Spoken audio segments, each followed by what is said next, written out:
আজকে বানাবো মসুর ডালের বড়ার টক। তো ওই জন্য মসুর ডালটাকে 2 ঘন্টা ভিজিয়ে রেখে দিয়েছিলাম।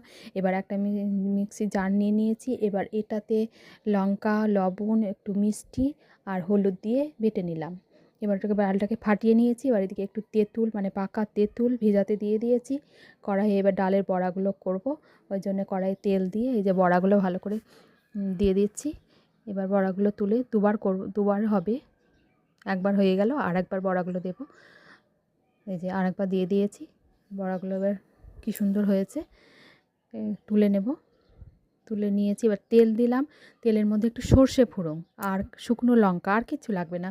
এটা খেতে খুব ভালো লাগে। আর গরমের দিনে এই গরমে তেঁতুলের টক খাওয়া তো ভালোই, এবং খেতেও খুব ভালো লাগে। তেঁতুলের গোলা জলটা দিয়েছি। এবার মিক্সি বাটি ধোয়া যে জলটা ছিল, একটু ডাল বাটাও ছিল, ওর মধ্যে দিয়ে দিয়েছি, কারণ একটু ঘন হবে। এবার একটু গুড়, তারপরে লবণ দিয়েছি। এবার জলটা ফুটে গেছে, বড়াগুলোও দিয়ে দিয়েছি। আর এই যে দেখুন ঘন কত সুন্দর বড়ার টক হয়েছে।